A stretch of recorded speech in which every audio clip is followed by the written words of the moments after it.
mulai saja untuk di hari ini. Assalamualaikum warahmatullahi wabarakatuh. Kita kuliah lagi tentang kuat geser tanah. Ya, jadi minggu lalu tentang CPR untuk perencanaan jalan. Sekarang yang kita pelajari berikutnya adalah tentang kuat geser tanah. Di mana kuat geser tanah? Kenapa kita harus mempelajari kuat geser tanah ini? Ya karena keamanan atau kenyamanan struktur yang berdiri di atas tanah itu sangat tergantung dari kekuatan tanah itu sendiri. Ya, jadi keamanan dan kenyamanan struktur yang berdiri di atas tanah itu sangat tergantung dari kekuatan tanah di bawahnya. Artinya, jika tanah runtuh, maka struktur tersebut akan runtuh.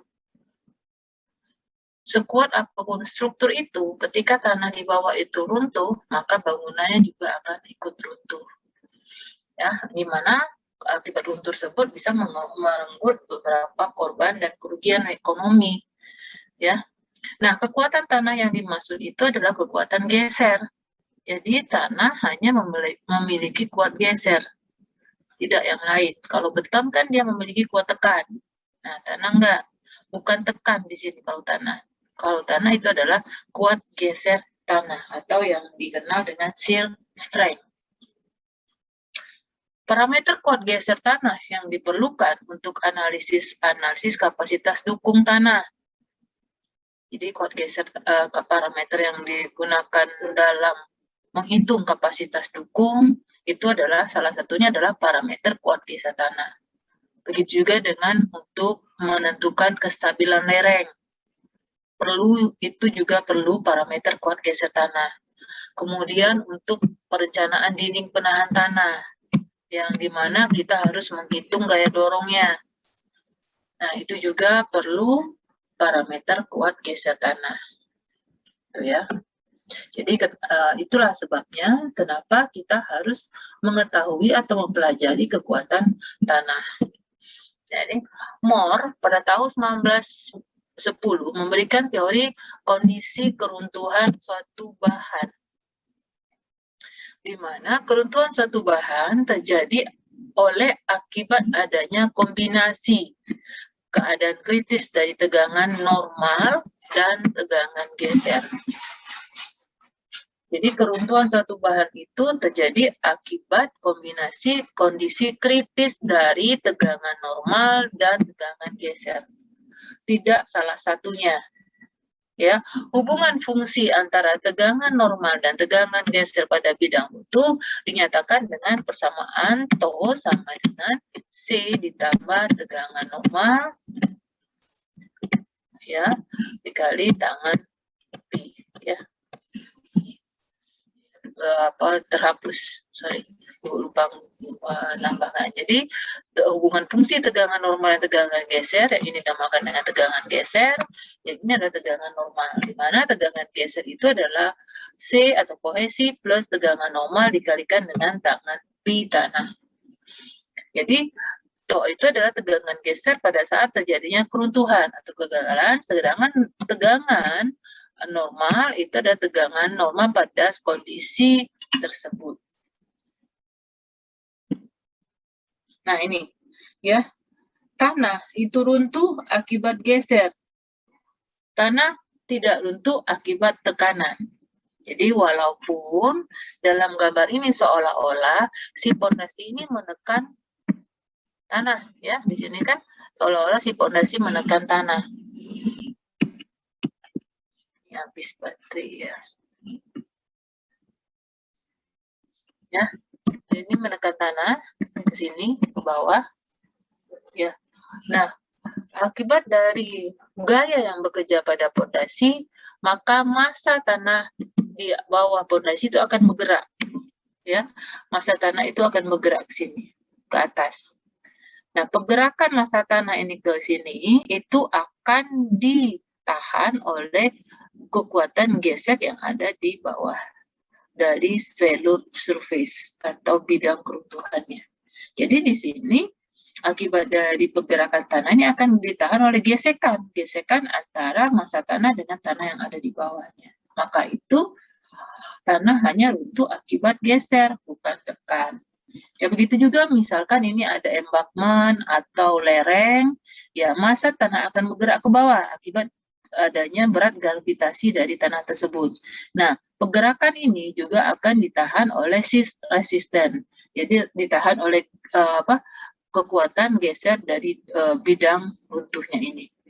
Nah, pada saat runtuh, nilai tekanan atau beban sepanjang bidang runtuh mencapai nilai maksimum kekuatan gesernya. Artinya, tanah tidak akan runtuh apabila kekuatan gesernya belum mencapai maksimum. Jadi kekuatan geser ketika sudah mencapai maksimum, baru kondisi keruntuhan akan terjadi. Nah, definisi kuat geser tanah, ya. Nah ini tadi yang dari lereng tadi kita ambil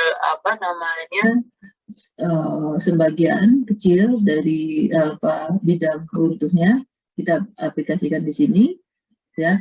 Jadi pergerakan tanah itu akan ditahan oleh gesekan antara tegangan normal dan tegangan geser. Jadi tegangan normal itu adalah tegak lurus dari bidang bidang longsor, sedangkan geser itu adalah sejajar bidang longsor.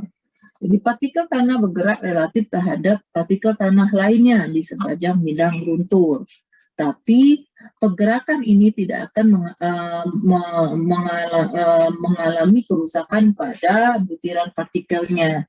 Jadi akibat dari pergerakan partikel yang bergerak relatif terhadap partikel tanah, hal itu tidak akan menyebabkan kerusakan pada partikel tersebut. Nah, pada saat runtuh, tegangan geser sepanjang bidang runtuh ini ya mencapai kuat geser tanah atau F. F ini atau F yang ini atau F. Jadi pada saat runtuh yang kekuatan tegangan yang diakibatkan oleh pergerakan tanah tadi mencapai nilai kuat geser tanah pada saat beban itu akan runtuh. Nah, definisi kuat geser tanah adalah gaya perlawanan yang dilakukan oleh butir-butir tanah terhadap desakan atau tarikan. Jadi gaya perlawanan yang dilakukan oleh butir-butir tanah terhadap desakan atau tarikan. Jadi akibat dari desakan antar butir-butir tanah, maka terjadi perlawanan, dan perlawanan itu yang dinamakan dengan kuat gesek tanah. Bila tanah mengalami pembebanan, maka akan ditahan oleh dua komponen. Pertama adalah komponen kohesi yang tergantung pada jenis tanah dan kepadatannya, tapi tidak tergantung dari tegangan vertikal yang bekerja pada bidang geser. Ya, kedua adalah komponen gesekan antar butir-butir tanah yang besarnya berbanding lurus dengan tegangan vertikal pada bidang geser. Artinya di sini gesekan tanah ini, gesekan antar butir tanah ini itu tergantung dari tegangan vertikalnya atau berbanding lurus dengan tegangan vertikal. Dengan kata ini, ya, ini tegangan vertikal dari suatu tanah itu adalah berat volume tanah dikalikan dengan kedalaman yang bekerja. Ya, jadi dua komponen itu. Jadi kalau dibuatkan rumus tadi kan ini tegangan geser itu sama dengan C ditambah tegangan normal tangan V kan. Nah, ini komponen gesek, yang ini komponen kohesi, yang ini komponen gesekan. Nah, yang ini tadi gesekan antar butir tanah tangan P itu berbanding lurus dengan tegangan normalnya atau tegangan vertikal. Sedangkan kohesi tergantung pada jenis tanah, tidak tergantung dari tegangan vertikal. Nah ini, ya ini dijelaskan di sini. Ya kolom mendefinisikan fungsi dari tegangan normal itu adalah ini, ya. Tau itu adalah kuat geser tanah, C itu adalah kohesi, sedangkan P itu adalah sudut geser tanah. Dan tau ini tegangan normal pada bidang runtuh. Jadi kalau dilihat dari gambarnya ini, grafiknya ini, ya, ini nih, ya, ini garis lubung keruntuhan. Nah, nilai tegangan geser di titik ini, tadi ada dua komponen, yaitu ini kohesi, komponen kohesi sampai sini. Yang ini ada komponen gesekan, yaitu P tangan F, tegangan torque F tangan P. Jadi ini si komponen kohesi, yang ini komponen friksi atau komponen gesekan.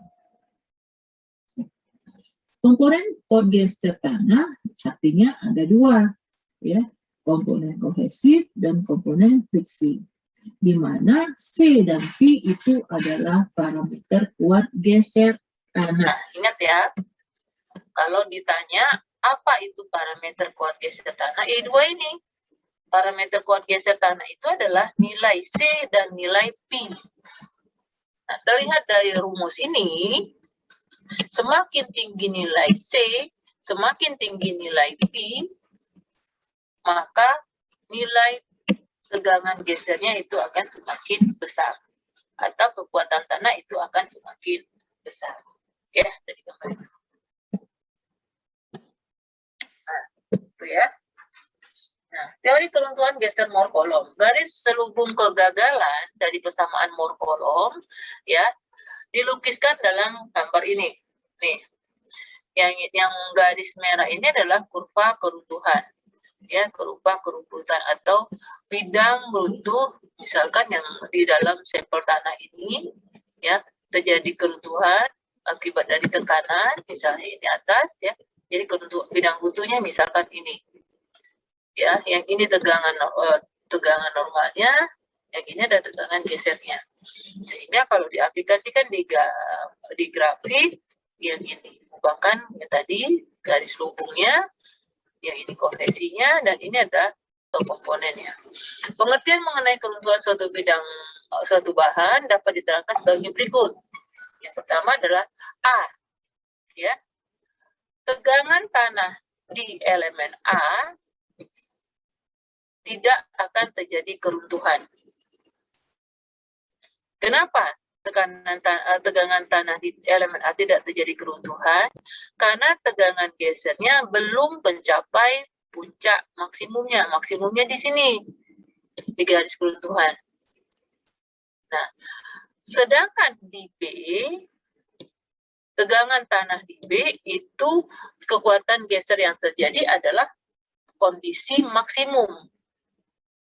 Jadi dia terletak di garis selubung lingkaran, sehingga di sini tanah mulai dalam kondisi kritis, mulai dalam kondisi tanah kritis untuk runtuh. Untuk yang C, tegangan di titik C, itu kondisi tanah tidak mungkin terjadi, tidak akan pernah dialami oleh kondisi tanah. Kenapa? Karena tidak mungkin tekanan tanah itu melebihi dari tegangan tanah maksimum yang bisa terjadi. Artinya, sebelum mencapai di tegangan di titik C, tanah sudah runtuh. Itu ya. Itu ya, untuk titik A, B, dan C. Itu pengertian keruntuhan suatu bidang.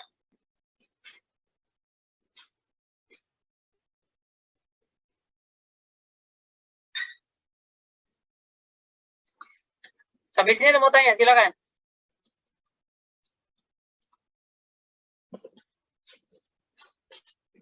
Ditanyakan? Itu teori keruntuhan geser Mohr dan Coulomb.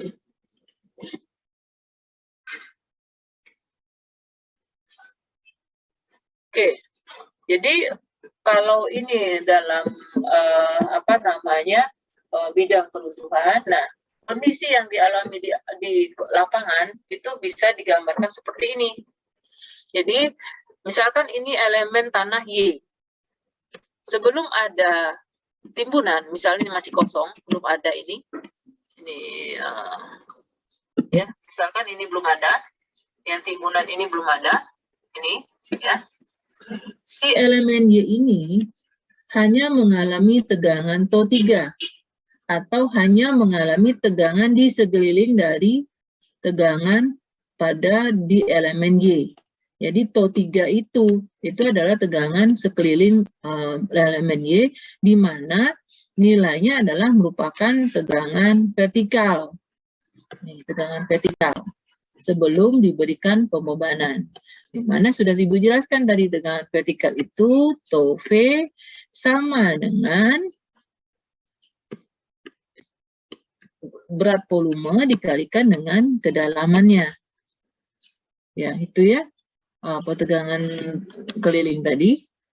Nah, setelah diberikan timunan, misalkan sebesar ini, timunan sebesar ini yang dicoret itu, maka si elemen itu memiliki atau mengalami tambahan tegangan sebesar delta tegangan.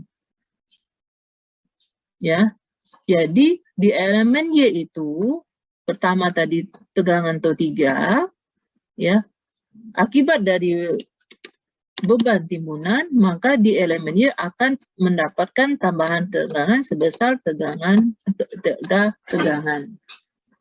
Jadi kalau kita gambarkan dari di suatu grafik, misalkan ini garis selubung keruntuhannya, yang ini ya, ini merupakan garis selubung keruntuhan. Awalnya si Y itu hanya mengalami T3. Setelah ada beban bekerja, si tanah itu mengalami sebesar ini. Artinya kalau kita tentukan misalkan titiknya di sini. Nah, kalau kita buat garis setengah lingkaran, kurva setengah lingkaran ini belum mencapai garis selubung keruntuhannya.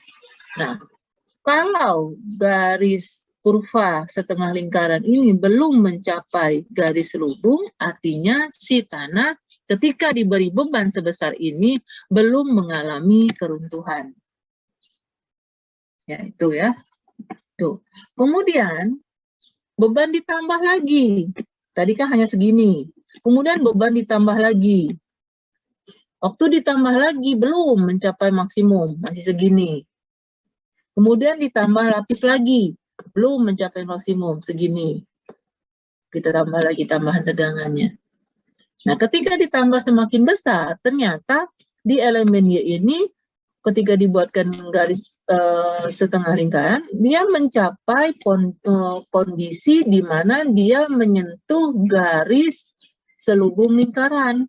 Ini yang kurva yang warna merah. Nah, ketika kurva setengah lingkaran ini sudah menyinggung garis selubung lingkaran yang ini, ya, artinya tanah di elemen Y itu sudah mengalami keruntuhan. Ya, dan akhirnya terjadi keruntuhan pada saat lingkaran Mohr mencapai garis keruntuhan. Ya, ketika beban bertambah, maka lingkaran Mohr akan semakin besar dan akhirnya mencapai garis keruntuhan di mana saat terjadi keruntuhan. Itu, ya, itu teori keruntuhan menurut keruntuhan geser Mohr kolom. Nah, tegangan-tegangan efektif yang terjadi pada tanah sangat dipengaruhi oleh tekanan air pori ketika tanah itu kondisi jenuh. Jadi waktu kondisi jenuh dia sangat dipengaruhi oleh tekanan air pori, di mana yang di sini bekerja adalah tegangan efektif. Terzaki 1925 mengubah persamaan kolom dalam bentuk tegangan efektif, di mana awalnya kan gini, tegangan geser itu tadi kan awalnya tegangan geser itu adalah kohesi, ya. Kalau dalam tegangan total rumus C itu, nah ini,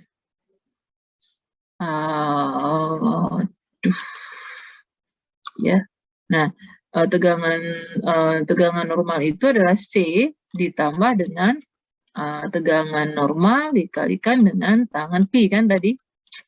Ini habis pena ibu ininya. Nah, tangan pi kan. Oke. Nah, C ini ya, itu kondisi total. Ketika kita kondisikan sebagai efektif, berarti C ini adalah C efektif. Jadi C aksen. Ya, itu. Nah, kalau C-nya C aksen, artinya dia semuanya dalam bentuk aksen. Tegangan normal juga tegangan to aksen. Ya. Kemudian atau tegangan dalam bentuk efektif, P juga P aksen. Jadi nilai tegangan gesernya itu adalah C aksen ditambah dengan TO aksen tangan P aksen atau dalam kondisi efektif. Di mana kalau TO dalam kondisi efektif itu adalah tegangan normal dikurangi dengan tekanan air pori. U ini tekanan air pori. Ya itu.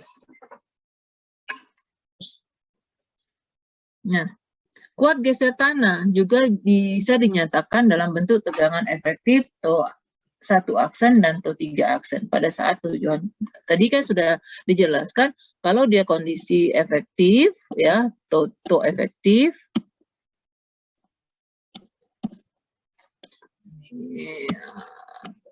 ya. Nggak bisa nulis ya. Jadi kalau kondisi efektif misalkan ini ya, misalkan itu 1 aksen atau TO 1 efektif, itu berarti TO 1 atau TO 1 itu adalah TO 1 dikurangi dengan tekanan air pori. Begitu juga dengan TO 3 efektif ini.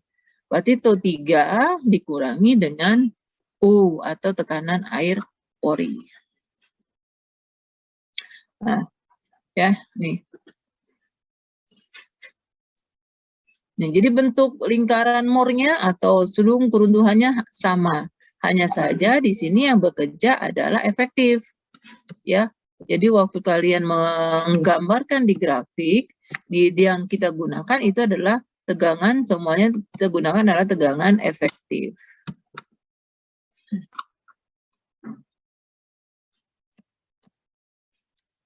Pena ini ya, itu ya.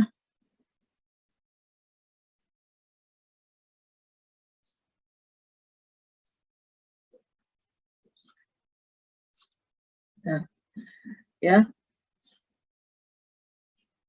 Jadi kalau dibuat dalam bentuk grafik di sini kelihatan bahwa TO 1 F yang ini, aduh, ibu nggak bisa nunjuk ya, susah karena ini pena ibu sudah habis baterainya ini nih. TO F ini ya itu dirumuskan dengan setengah TO 1 aksen dikurangi dengan TO 3 aksen sin 2 theta. Theta itu adalah ini, 2 theta itu. Ini. Jadi TO F itu dirumuskan ini. Sedangkan tegangan F atau kondisi failure itu bisa dirumuskan dengan setengah TO 1 aksen plus TO 3 aksen ditambah setengah TO 1 aksen dikurang TO 3 aksen cos 2Pi. Ya, itu ya. Oke.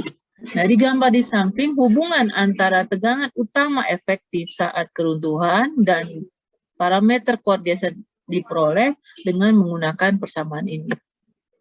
Yang di bawah ini ya. Misalnya nilai parameter kuat geser dapat ditentukan dari menggunakan persamaan ini. Ya, itu efektif ya. Jadi tegangan efektif itu TO F, TO C aksen plus TO aksen tangan P aksen. Ya, ya. Kemudian untuk mendapatkan parameter tanah untuk menggambarkan ini belum ya, satu lagi ya ini ya. Nah, sebelum ke uji kuat geser terlewat tadi ini ya, satu lagi ya. Dalam kuat geser tanah itu kita mengenal kurva PQ. Nah, kurva PQ ini dibentuk dari persamaan ini. Kan kita tahu tadi itu satunya berapa, TO 3-nya berapa. Ingat ya, TO 1 itu, ya, TO 1 itu, aduh, gimana menulisnya ini. TO 1 itu, coba dulu pakai ini.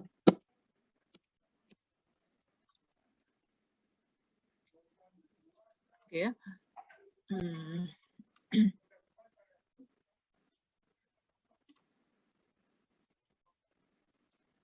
Ya, jadi TO 1 itu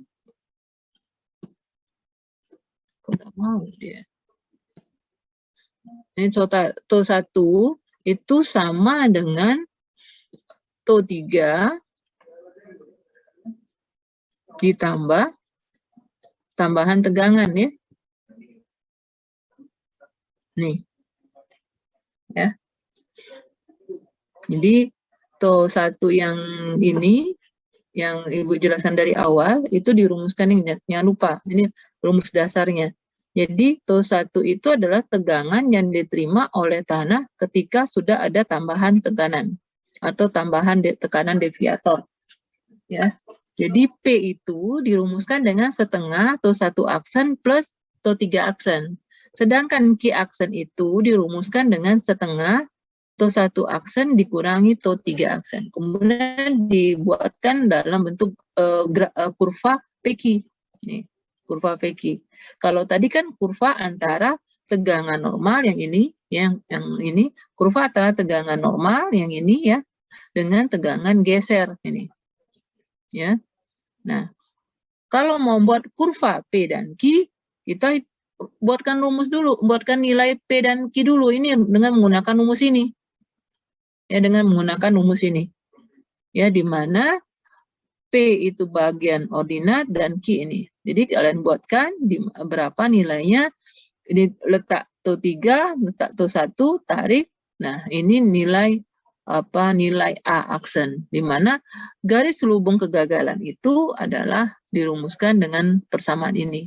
Setengah TO1 dikurang TO3 itu adalah A ditambah setengah TO1 ditambah TO3 tangan alfa aksen. A itu yang ini, alfa aksen adalah sudut yang terbentuk garis selubung lingkaran terhadap horizontal. Ya. Ini garis selubung lingkaran itu adalah A aksen ditambah setengah TO1 ditambah TO3 aksen tangan alfa. Di mana A dan alfa adalah parameter modifikasi dari kuat geser tanah. C dan P diperoleh dari persamaan ini. Ya, P aksen merupakan ini dan garis menghubungkan titik-titik dengan membuat sudut 45 dengan garis horizontal memotong sumbu horizontal pada titik yang mewakili tegangan utama. Perlu diingat bahwa ini ya. Setengah TO aksen 1 dikurangi TO3 aksen itu sama saja dengan setengah TO1 dikurang TO3. Itu kalau kurva PQ. Nah, untuk menentukan parameter kuat geser tanah tadi, yaitu nilai A, nilai alfa, kemudian nilai C, dan nilai P ini, maka kita lakukan dengan menggunakan uji kuat geser tanah. Bisa di laboratorium, bisa di lapangan. Nah, sekarang yang kita pelajari ini yang di laboratorium dulu. Nah, untuk menentukan nilai parameter kuat geser tanah di laboratorium itu ada 3 alat. Yang pertama, alat uji geser langsung. Yang kedua, alat triaksial. Yang ketiga, alat uji tekan bebas atau yang dikenal dengan unconfined compression test.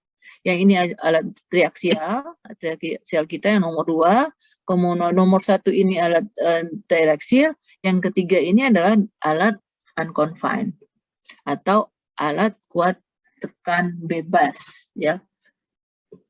Ketiga-tiga alat ini semuanya menghasilkan parameter kuat geser tanah.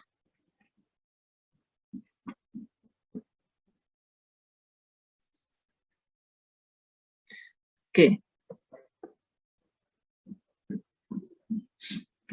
Nah, kemudian faktor-faktor yang mempengaruhi besarnya kuat geser tanah yang diuji di laboratorium ada beberapa faktor. Yang pertama adalah kandungan mineral dari butiran tanah. Ya. Jadi adanya kandungan mineral dari butiran tanah itu juga mempengaruhi nilai kuat geser tanahnya. Kedua adalah bentuk partikel. Yang ketiga itu adalah angka pori dan kadar air. Yang keempat adalah sejarah tegangan yang pernah dialami oleh tanah. Yang kelima adalah tegangan yang ada di lokasi atau di dalam tanah, perubahan tegangan selama pengambilan contoh, tegangan yang dibebankan sebelum pengujian, cara pengujian, kecepatan pembebanan, kondisi drainase, kemudian tekanan air pori, dan kriteria yang diambil penentuan kuat geser tanah. Faktor ya, faktor 1 dan 5 sampai 5 itu ada hubungannya dengan kondisi asli yang tidak dapat dikontrol tapi dinilai dari hasil pengamatan lapangan. Jadi 1 sampai 5 yang ini. Ya, jadi 1 sampai 5 itu kandungan mineralnya, bentuk partikel, sejarah tegangan dan tekanan di alam lokasi itu nilainya sangat tergantung dari kondisi asli di lapangan. Kemudian butir ke-6 atau faktor ke-6 tergantung dari kualitas benda ujinya. Ya, yang ke-6 ini kualitas benda ujinya, perubahan tegangan selama pengambilan contoh. Semakin besar perubahan yang terjadi pada saat pengambilan contoh tanah, nilai parameter geser tanah itu akan semakin tidak mendekati kondisi yang ada di alam atau yang ada di lapangan. Sedangkan butir 7 atau faktor 7 sampai 12 itu tergantung dari cara pengujian yang dipilih. Ya. Ini ya butir 7 itu cara pengujiannya. Nah, yang pertama, uji geser langsung. Alatnya tadi ini, gambar alatnya tadi adalah yang ini. Ini alatnya, uji geser langsung. Yang ini alatnya. Ya. Jadi yang nanti kalian pelajari di praktikumnya, yang ini untuk memberikan tegangan normal, kemudian sampelnya ada di dalam sini, ya, itu akan geser atau ditekan ke arah horizontal. Yang indah ditahan dan dibaca besarnya beban yang digeser menggunakan dial itu. Ya, nih, jadi tegangan normal tadi ini, ya, diberikan dulu tegangan normal, ya, pembacaan. Kemudian nanti ini akan digeser, dipaksa geser dalam bidang runtuh yang tertentu ini. Jadi dia tuh ada dua, ini sebenarnya terpisah, ya. Ini yang bagian ini tadi gambarnya ini ya, susah menjelaskannya. Yang ini nih, ini ada dua lapis yang ini, bagian kotaknya ini ada 2 lapis. Ya, ini 2 lapis, jadi dia ketika ini ditekan, ini tetap. Yang ini tetap, bagian bawah tetap. Jadi ini waktu dia ditekan ke sini, ini tetap. Nah, kondisi runtuh ketika si tanah ini, yang ini tanah, tidak bisa melawan lagi. Ya, itu terjadi keruntuhan. Ini dibaca dari ini, pembacaannya. Nah, akibat beban normal, benda uji mengalami penurunan, delta P. Akibat beban geser, benda uji mengalami pergeseran, delta H, untuk waktu tertentu. Nah, hasil uji direksir bisa berupa nilai C dan P. Ya, grafik hubungan antara pergeseran dan tegangan geser dan grafik hubungan pergeseran dan penurunan ini, ya. Nih, ini yang kita dapatkan dari pengujian direksir. Jadi hubungan antara pergeseran, grafik hubungan antara pergeseran dengan tegangan geser. Ya. Jadi pada saat digeser, tegangannya naik dulu. Naik dari 0 ya, naik terus. Nah, saat dia runtuh, dikatakan runtuh, dia kondisinya pertama tetap. Jadi tegangan itu akan naik terus dan akan dia konstan. Nah, artinya dia sudah runtuh. Bisa juga kondisinya dia naik terus kemudian turun. Nah, ini kok kondisinya artinya dia sudah runtuh kondisi di sini, pada saat di sini. Nah, kondisi yang pertama di mana dia naik dulu kemudian konstan, itu adalah untuk kondisi tanah pasir yang lepas atau yang tidak padat. Kalau kondisi tanah pasirnya itu padat, maka kurva antara pergeseran dan tegangan yang terbentuk adalah ini. Jadi dia naik terus, kemudian pada saat sudah puncak dia akan turun nilainya. Pada akhirnya akan kembali ke kondisi yang sama seperti tegangan pergeseran pada pasir lepas. Kemudian kurva yang kedua adalah kurva perubahan volume benda uji. Yang ke bawah artinya nurun, perubahan volumenya berkurang. Kalau yang ke atas artinya seolah-olah dia bertambah perubahan volumenya. Kalau dia tanah pasir padat, pada awal penekanan atau awal pergeseran, tanah seolah-olah dia berkurang volumenya. Kemudian naik. Itu untuk lepas. Sebaliknya, kalau untuk tanah pasir lepas, ketika diberikan beban tegangan, perubahan volumenya semakin lama semakin mengecil. Tuh ya. Jadi seolah-olah dia memadat waktu diberikan tekanan. Nah, kemudian kurva yang ketiga yang kita dapatkan dari hasil pengujian adalah kurva hubungan antara tegangan geser dan tegangan normal, ya. Nah, pada pengujian direksi ini, untuk mendapatkan parameter kuat geser tanah, itu kita menggunakan 3 benda uji, di mana ketiga benda uji ini diberikan tegangan dengan nilai yang tidak sama. Misalkan pertama yang ini titik ini, yang titik biru itu ya, diberikan tegangan normal sebesar misalnya 50. Nah, kemudian kita geser. Ternyata dia tegangan geser tadi, misalkan di kurva ini, dia mencapai kondisi gesernya itu di 60 kPa. Nah, ini dari tegangan 60, tegangan normalnya 50 ditentukan titiknya, misalkan di sini. Itu benda uji pertama. Kemudian benda uji kedua, kita lakukan lagi pergeseran dengan tegangan normal yang berbeda.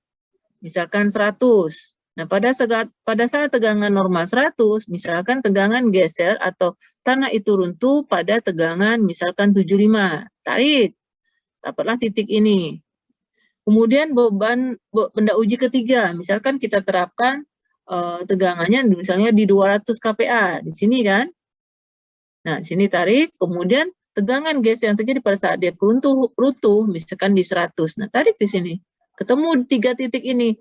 Dari ketiga titik ini, kemudian kita tarik garis lurus yang menyentuh atau yang mendekati ketiga titik itu. Hanya mendekati ya, bukan membentuk. Bukan menghubungkan. Jadi misalkan ketiga titik yang kita bentuk tadi, yang warna titik 3 ini, yang warna biru ini ya. Ini gua hapus dulu ya. Coba supaya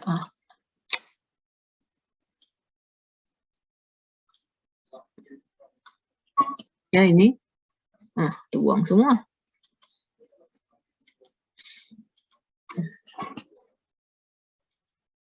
Nah, ini ya. Nah, tiga titik ini nih kita temukan garis lurusnya yang menyinggung ketiganya atau mendekati ketiga titik, bukan menghubungkan ketiga titiknya. Nah, garis lurus ini yang kita bentuk inilah untuk menentukan nilai Pi dan C-nya. Kalau dilihat garis ini yang terbentuk itu nilai Pi-nya sebesar sudut ini, sedangkan C-nya 0. Karena garis lurus ini dia berpotongan di titik 0. Ya.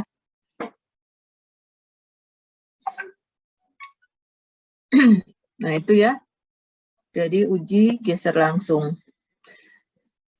Nah, uji geser langsung ini memiliki kekurangan atau batasan.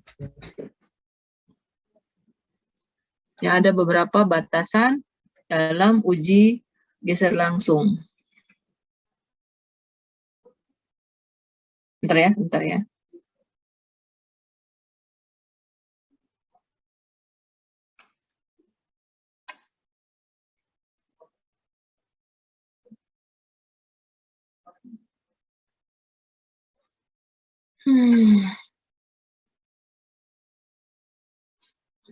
Bentar.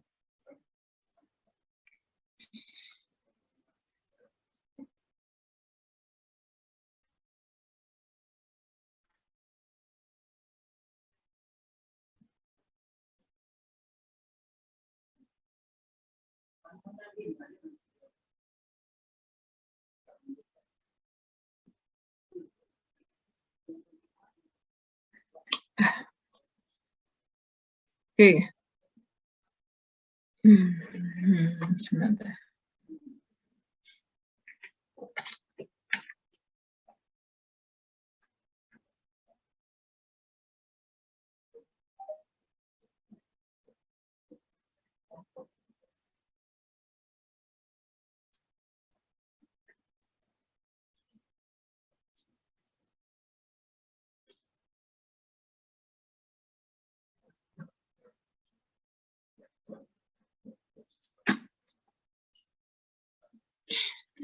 Oke, jadi batasan yang pertama,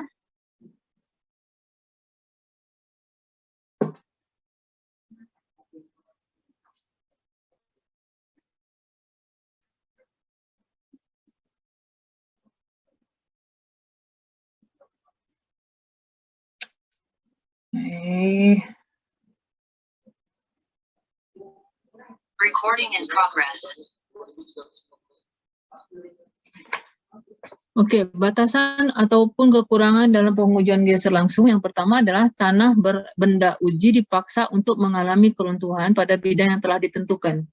Jadi karena dia itu digeser seperti tadi yang ini, ya, seperti gambar yang ini, ya dipaksa untuk bergeser pada bidang horizontal.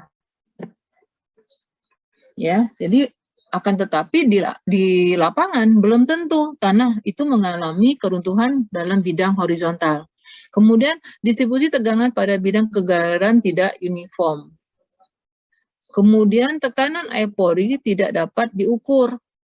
Jadi dia tidak bisa mengukur tegangan air-pori sehingga yang kita dapatkan nilai C dan P-nya itu adalah tegangan pada saat normal. Jadi tidak bisa kita menentukan nilai C dan P kondisi efektif. Ya, kondisi efektif. Kemudian deformasi yang diterapkan pada benda uji hanya terbatas pada gerakan maksimum sebesar alat geser langsung yang dapat digerakkan. Ya. Kemudian pola tegangan pada kenyataannya adalah sangat kompleks. Dan arah bidang tegangan utama berotasi ketika tegangan geser ditambah. Nah, drainase tidak dapat dikontrol, makanya tadi ini hubungannya ke nomor 3. Karena tidak dapat dikontrol, jadi tekanan air-pori tidak dapat diukur. Luas bidang kontak antara tanah di kedua setengah bidang kontak geser berkurang ketika pengujian berlangsung. Ya ini. Ini maksudnya yang luas bidang kontak ini 2 tadi, yang ini. Berkurang kan? Waktu pergeseran dia berkurang ini. Pada awalnya segini bidang kontaknya, ya. Kemudian ketika dia digeser, bidang kontak ini akan berkurang. Oke. Nah, contohnya ini, contoh analisis direct shear. Hasil uji geser langsung suatu contoh tanah berpasir ukuran diameter 50, tebalnya 25. Dengan diameter 50 kita dapatkan luas permukaan dari bidangnya. Jadi misalkan berarti kalau tanpa samping dia memiliki tebal, ya, kemudian memiliki diameter, ini diameternya. D-nya. Ya, ini tebalnya 25 mili, sedangkan diameter 50. Sehingga luasan ini, luasan apa namanya, sampel tanah itu berarti pi D kuadrat, ya, 1/4 pi D kuadrat, ini nilainya. Tentukan nilai parameter kuat geser tanah ini. Nah, ini dilakukan dengan 4 kali benda uji. Ya, benda ujinya digunakan 4 kali. Pertama, benda uji dengan menerapkan beban normal 150.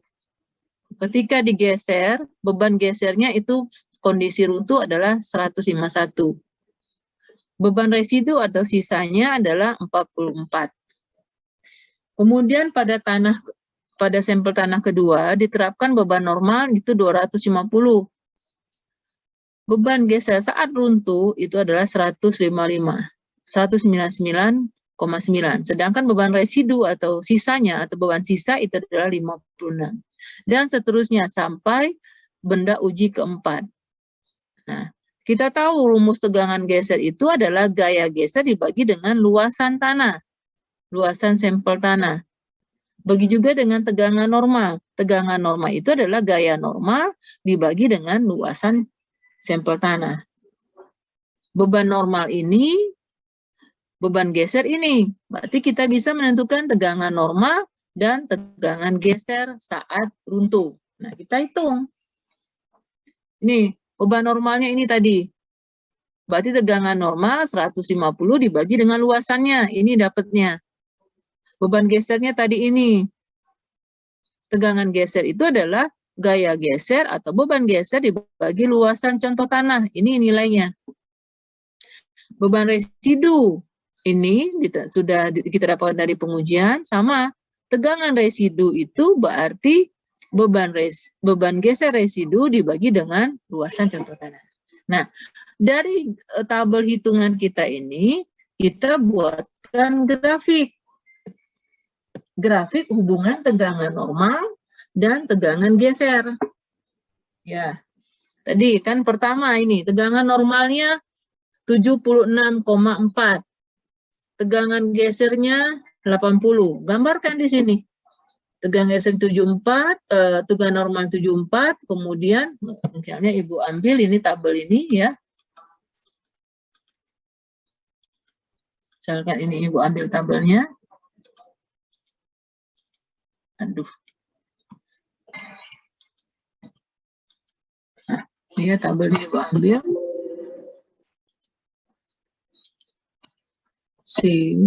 Nah, ambil sini.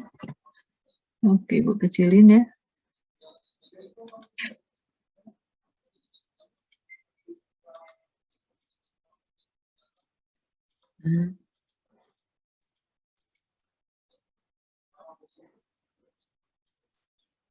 Dah.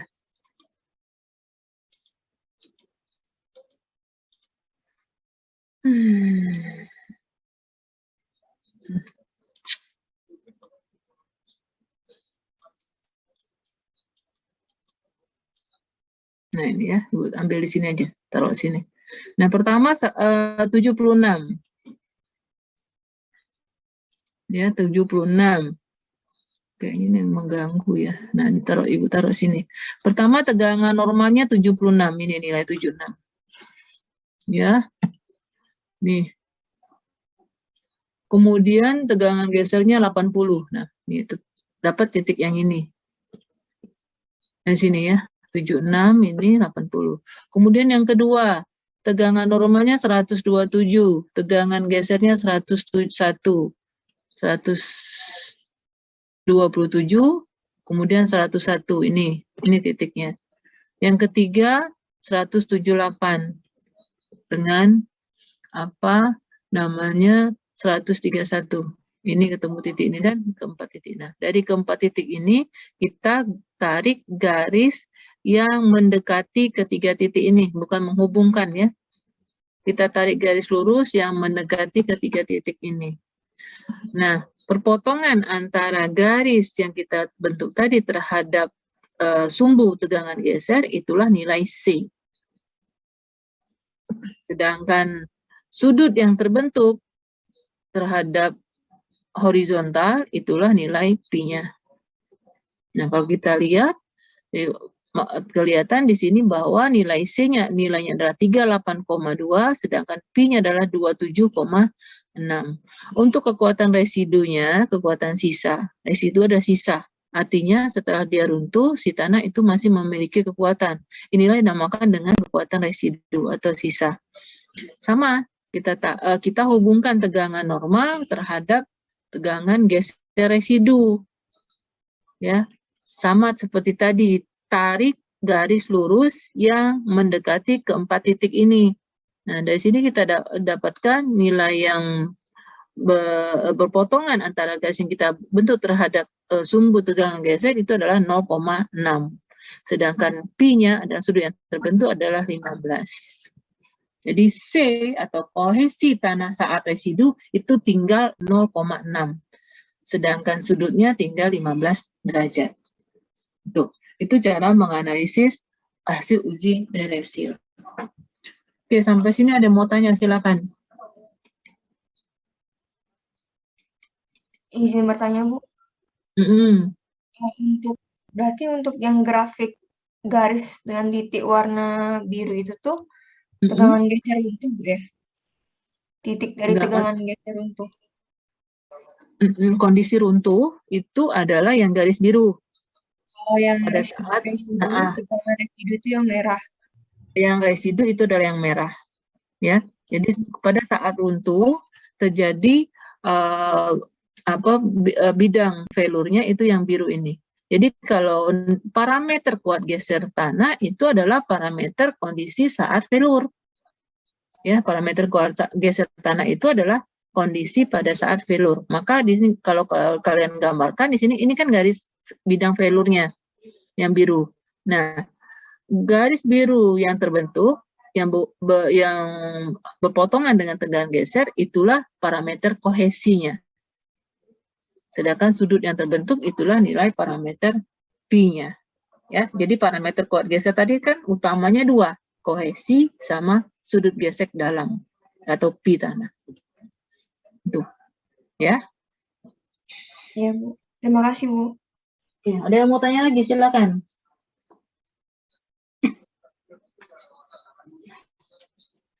Ya. Kalau nggak ada pertanyaan, Ibu lanjutkan dengan uji kedua, yaitu uji triaksial atau triaksial test. Alatnya kalau dari gambar tadi yang ini alatnya. Nih. Alat nomor 2 ini alat uji triaksial. Yang kedua ini adalah alat uji triaksial. Yang seperangkat ini adalah untuk pengujiannya. Yang ini adalah untuk penentuan tegangan yang diberikan. Ya, di laboratorium kita alat triaksial ini sudah menggunakan data logger. Dari hasil ini langsung dibaca dengan menggunakan komputer. Ya. Oke. Nah, yang paling penting itu adalah sel triaksialnya ini yang perlu diperhatikan. Kalau di gambar tadi, di gambar alat tadi bagian sininya, bagian ini. Yang ini yang perlu sangat diperhatikan dalam pengujian triaksial. Ya. Yang bagian ini. Nah, uji geser triaksial itu lebih reliable untuk menentukan parameter kuat geser tanah. Kenapa? Ini sampel tanah. Ya, sampel tanahnya ini. Sampel tanah ini sebelum diberikan tekanan dari atas ya, dia diberikan tekanan dari atas ya. Dia diberikan tegangan sel dengan menggunakan air yang ada di dalam tabungnya ini. Jadi ini berupa tabung yang diisi air, kemudian kita berikan tegangan sel dari bawah ke sini. Jadi si air ini itu memiliki besaran tegangan, di mana besaran tegangan itu mewakili kondisi di lapangan yaitu TO3. Jadi kan di awal Ibu sudah sampaikan, jadi tanah itu sebelum mengalami beban, itu sudah mengalami tekanan ke segala arah, yaitu tegangan vertikal dan tegangan horizontal.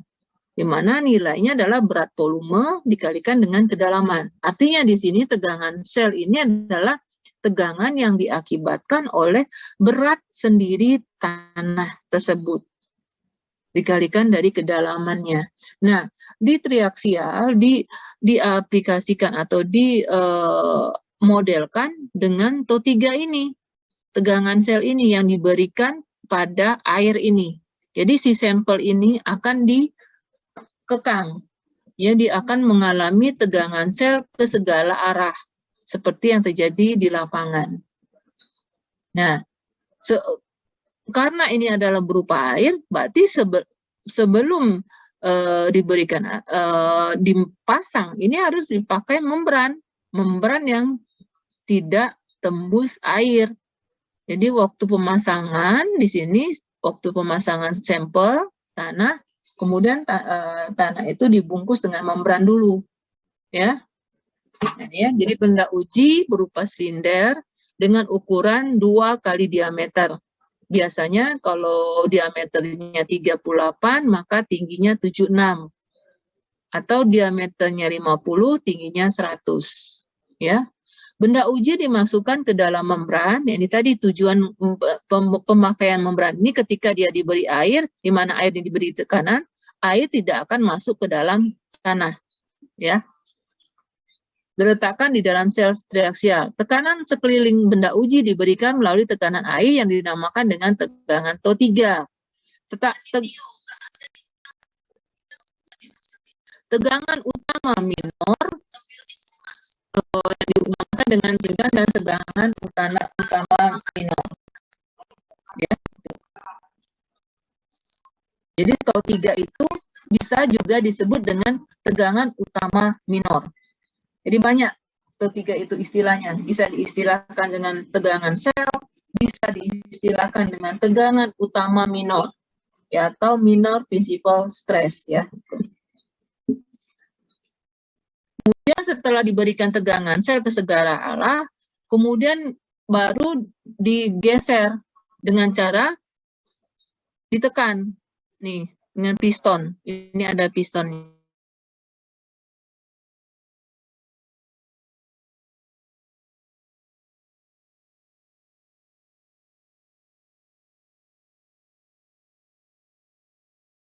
Nah, penekanan tadi atau pergeseran tadi itu dinamakan dengan tegangan deviator atau tambahan tegangan ini. Ya. Tegangan TO1 atau dikenal dengan tegangan utama mayor merupakan gabungan dari tegangan minor dan tegangan deviator ini. Ya, tadi kan ini kan rumusnya tadi, ini ada rumusan adalah TO1. Ya, merupakan tegangan TO3 plus tegangan deviator. Jadi tambahan tekanan itu diistilahkan sebagai tegangan deviator.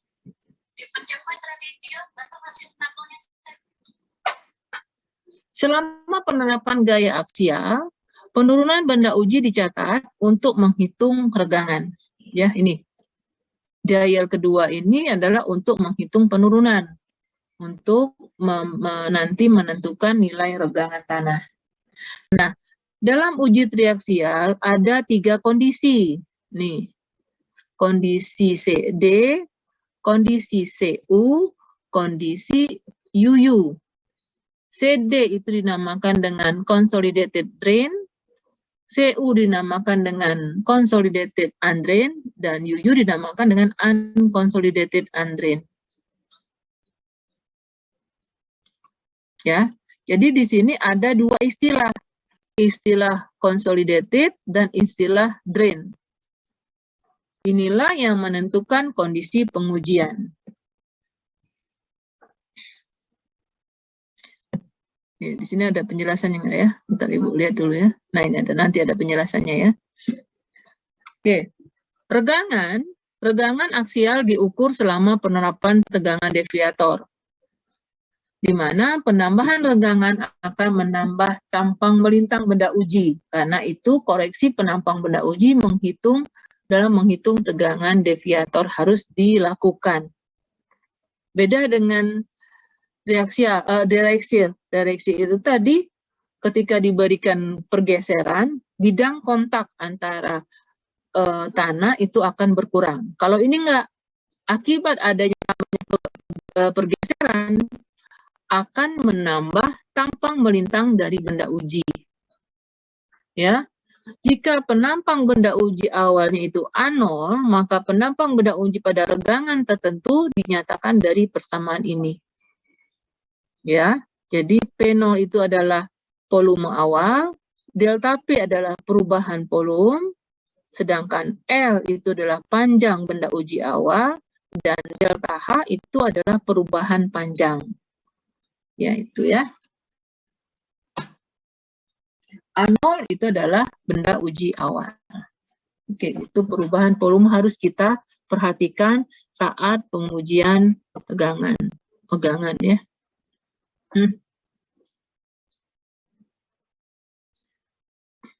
Ini tadi ya. Kemudian yang berikutnya adalah, nah ini tadi kan dalam pengujian triaksial ada 3 kondisi. Yang pertama adalah kondisi CD.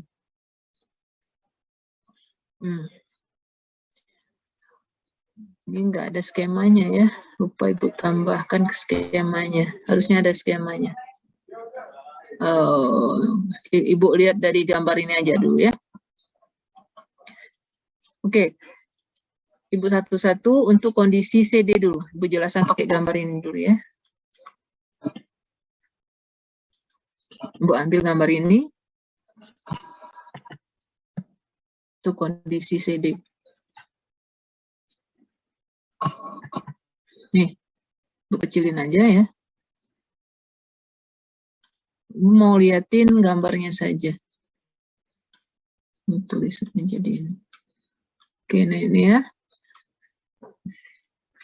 Nah, kondisi CD kan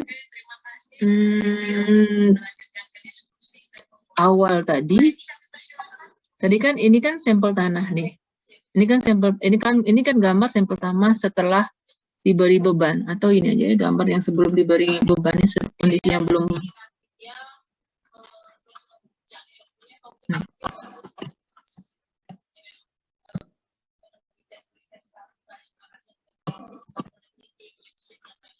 Ya ini ya tadi ya.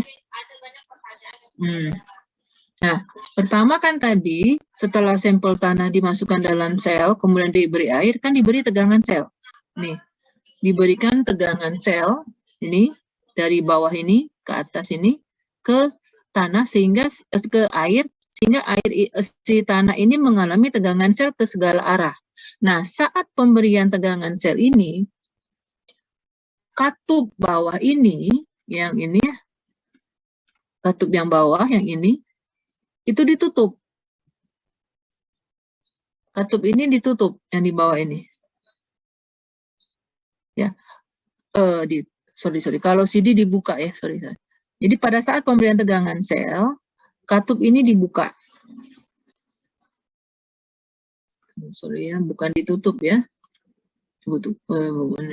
Kalau CD dia dibuka ya, sorry. Nah, pada saat pemberian tegangan sel ini tetap dibuka. Sehingga ketika dia ditekan, tanahnya ditekan, yang namanya apa ditekan, si sampelnya itu ditekan, air yang ada di dalam tanah ini akan seolah-olah akan keluar. Ya, kan butiran nggak mungkin keluar karena ini kan berupa batu pori.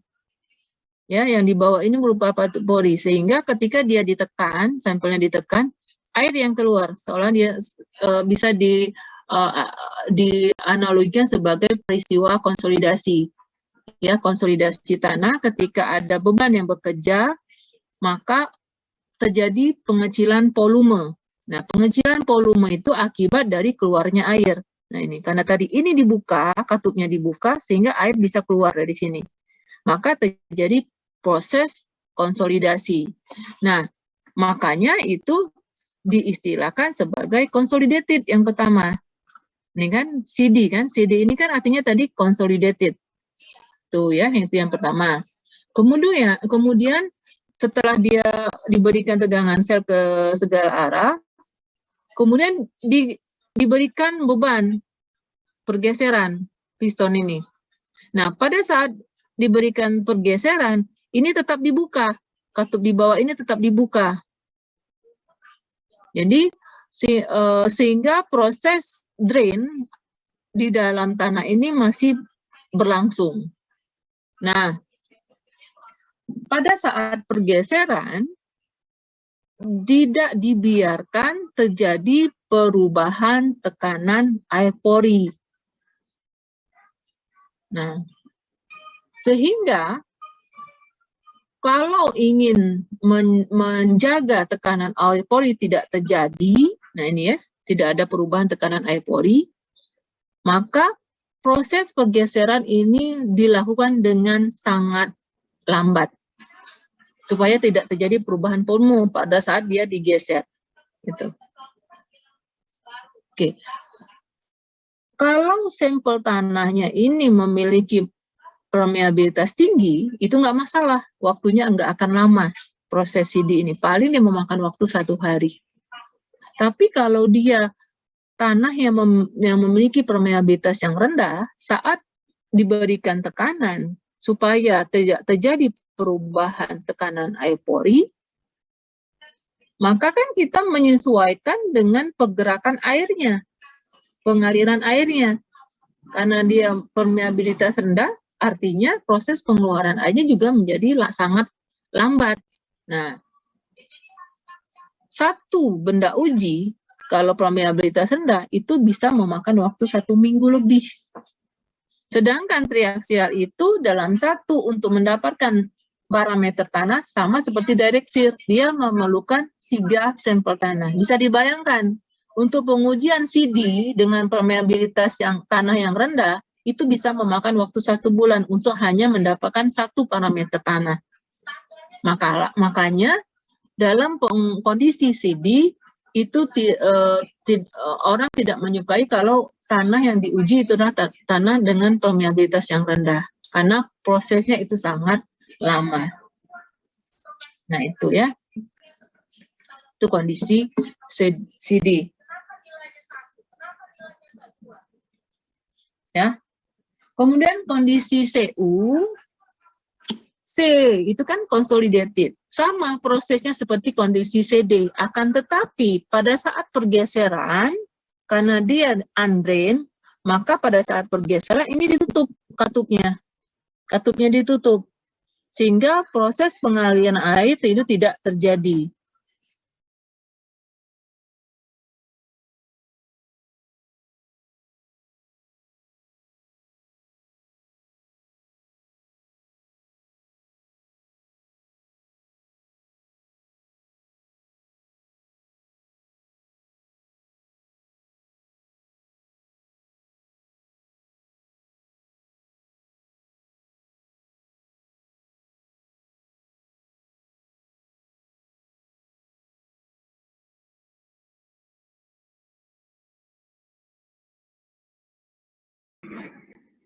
Oke. Tadi terputus ya. Gue lanjut lagi ya.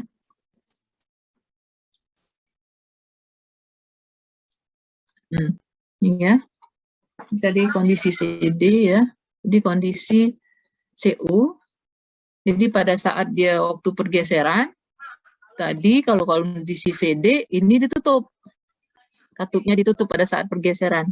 Sehingga pasti terjadi perubahan tekanan air pori. Dan prosesnya bisa lebih cepat.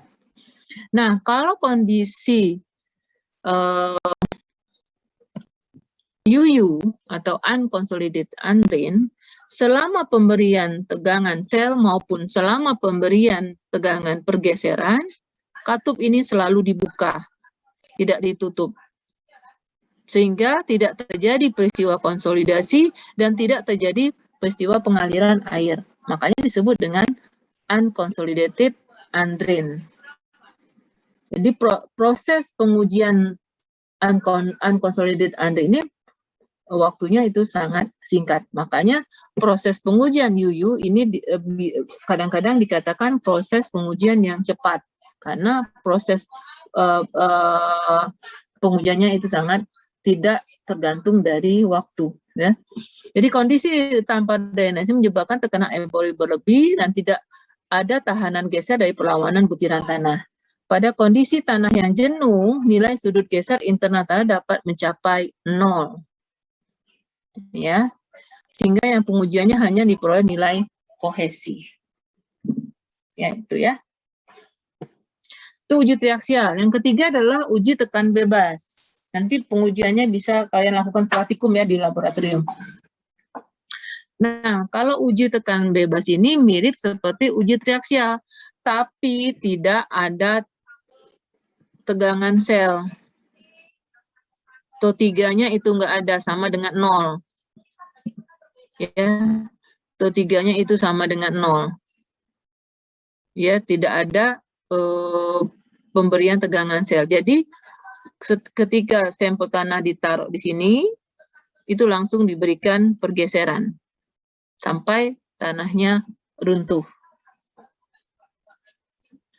UCT lebih sesuai untuk benda uji dari tanah lempung, tapi pengujian memang ini sederhana, mudah dilakukan, tapi kondisinya sebenarnya tidak terlalu mewakili kondisi di lapangan, ya.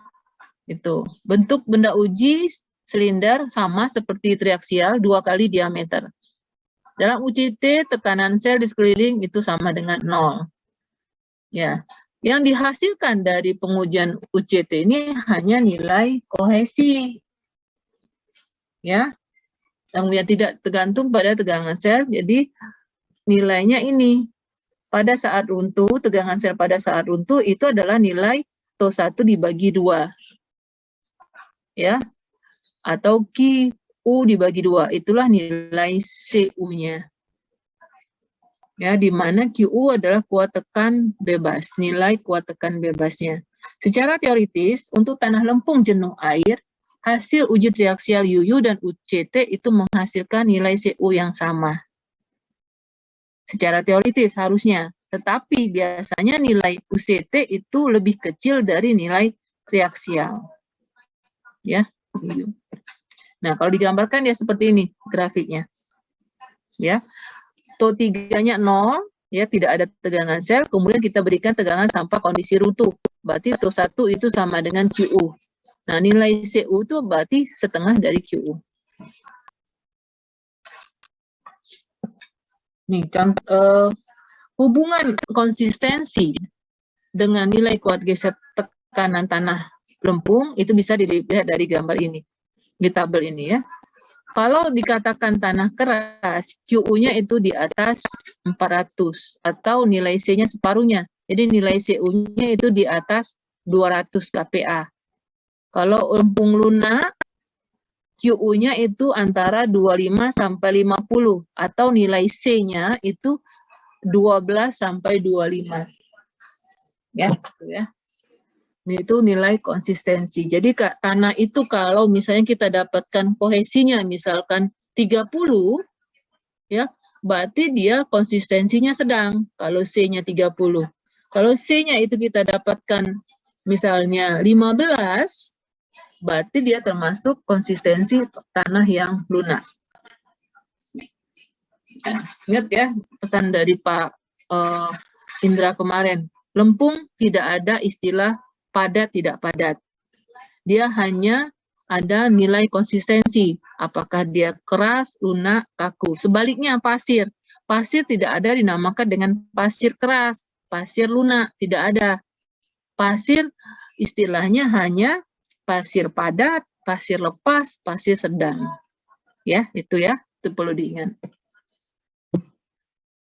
Nah, contoh analisis uji kuat tekan bebas seperti ini. Misalkan uji tekan bebas dilakukan pada tanah lempung lunak jenuh air. Sampel dari tanah terganggu dengan diameter ini, kemudian tingginya ini. Beban maksimum saat runtuh itu 30 Newton dan perpindahan vertikal sebesar 11,7. Hitunglah nilai kuat tekan bebas dan kuat geser undrain lempung tersebut. Gambarkan lingkaran Mohr saat peruntuhan. Oke, pertama, pengujian dengan kondisi tak terdrainasi atau drain, maka tidak terjadi perubahan volume. Ya, tuh. Sudah pasti dalam pengujian kuat tekan bebas tidak ada perubahan volume, tapi hanya ada perubahan luas penampang. Ini kan, nih. Luas penampang awal ini ya, 1/4 pi d kuadrat. Diameternya kalian tahu, jadi 38. Kemudian kita bisa menghitung luas penampang saat runtuh. Ini dirumuskan dengan persamaan ini tadi kan. Yang ini 0, kemudian delta L, perubahan panjang, ini tadi ada perubahan panjang, perpindahan vertikalnya 11,7, ya. Masukkan ke rumusnya, kita dapatkan A-nya adalah ini. Maka kuat tekan bebasnya sekarang itu adalah beban saat runtuh dibagi dengan luas penampang. Makanya ini dapatkan ini 22,2. Sedangkan nilai kohesinya berarti QU dibagi 2. Ini 11,11. Itu. Kemudian kalau digambarkan dalam lingkaran Mohr, berarti ini TO3 saat 0, kemudian QU-nya tadi kan 22. Nah, ini nilai QU itulah nilai TO1. Nah, kalian tarik garis setengah lingkaran, benar-benar setengah lingkaran. Dari TO3 0 dan TO1 22. Tarik benar-benar setengah lingkaran. Kemudian tarik garis lurus. Inilah nilai C. Itu ya, itu untuk menggambarkan lingkaran Mohr saat keruntuhan. Nah, ini ada 2 soal latihan ya. Kamu kerjakan di rumah ya. Nanti dikumpulkan minggu depan di e-learning. Oke, ini soal 1. Silakan kalau tapi ada di e-learning ya, di materi e-learning ada. Jadi kamu download aja materi e-learning, di belakang sekali itu ada soal latihan. Kalau nggak ada, ini aja langsung di screenshot. Ibu lupa, Ibu kasih, bentar Ibu cek dulu ya di ininya, di PDF-nya ada nggak soal latihannya.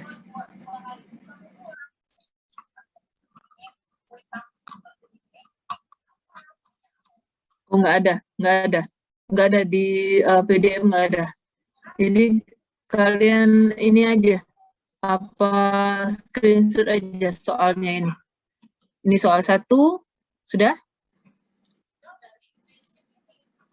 Kemudian ini soal 2.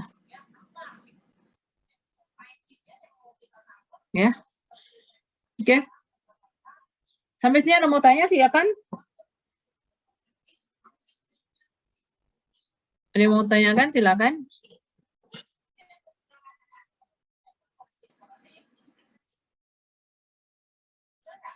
Ada pertanyaan?